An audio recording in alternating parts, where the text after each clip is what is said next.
আপনার কাছে যদি কয়েক টুকরা ইলিশ মাছ থাকে তাহলে ভাববেন সেই দিন আপনি বড়লোক।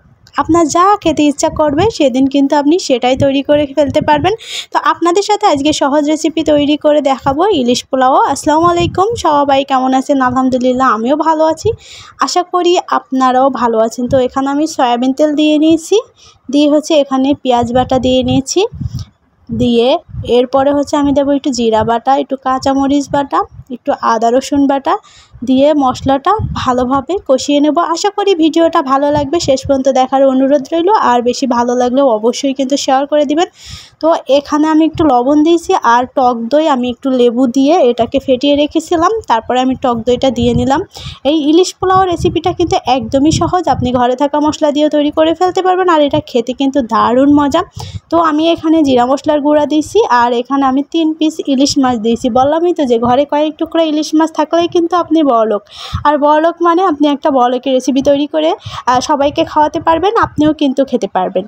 তো ভিডিওটা কে কোথা থেকে দেখছেন সেটাও কিন্তু অবশ্যই জানাবেন, আর আমার পেজে যারা নতুন অবশ্যই কিন্তু ফলো দিয়ে পাশে থাকবেন। আর আপনারা কী ধরনের ভিডিও দেখতে চান সেটাও কিন্তু আমাকে কমেন্টস করে জানাতে পারেন। তো আমার ইলিশ মাছগুলো কিন্তু উল্টে পাল্টে আমি যথেষ্ট পরিমাণে রান্না করে নিয়েছি। এবার এখানে আমি পোলাওটা রান্না করে নেব। আর রান্না করতে আমি আবার পেঁয়াজ কুচি দিয়ে রান্না করি না, তো আমি এখানে এলাচ, দারচিনি আর লবঙ্গ দিয়ে অল্প কিছু দিয়েই কিন্তু আমি পোলাও চালটা দিয়ে নিয়েছি। 1 কাপ পোলাও চাল আমি আগে থেকে ধুয়ে পানি ঝরিয়ে নিয়েছি, আর এখানে একটু আদা বাটা দিয়ে নিয়েছি, দিয়ে ভালোভাবে ভেজে নিতে হবে। আর আমি যেই মাছটা রান্না করছিলাম সেই মাছটার মশলাটা কিন্তু আমি উঠিয়ে রেখেছিলাম, এই মশলাটা কিন্তু আমি এখনই দিয়ে দেবো। দিলে কিন্তু একটা ভালো একটা স্মেল আসবে, খেতেও কিন্তু ভালো লাগবে। ইলিশ পোলাও রান্না করবেন আর ইলিশ মাছের যদি সেই স্মেলটা না আসে তাহলে আপনার ইলিশ পোলাও খাওয়া হলো কই।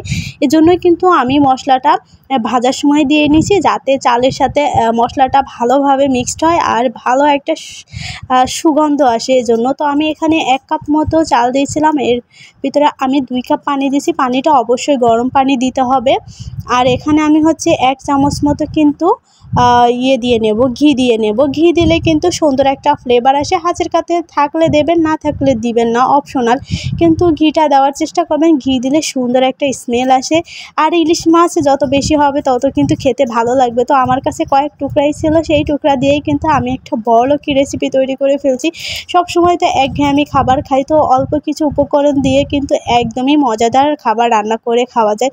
তো আমি ইলিশ মাছগুলো কিন্তু এবার দিয়ে নেব, দিয়ে আর উপরে ভাতগুলা সব ইলিশ মাছকে একদমই মানুষ শাক দিয়ে মাছ ঢাকে, আর আমি ভাত দিয়ে মাছ ঢেকে নেব। পোলাওটা দিয়েই কিন্তু আমি ইলিশ মাছটা ঢেকে 5 মিনিট মতো আমি ঢাকনা দিয়ে ঢেকে রাখবো। 5 মিনিট পরে কিন্তু আমি আবার চলে আসছি।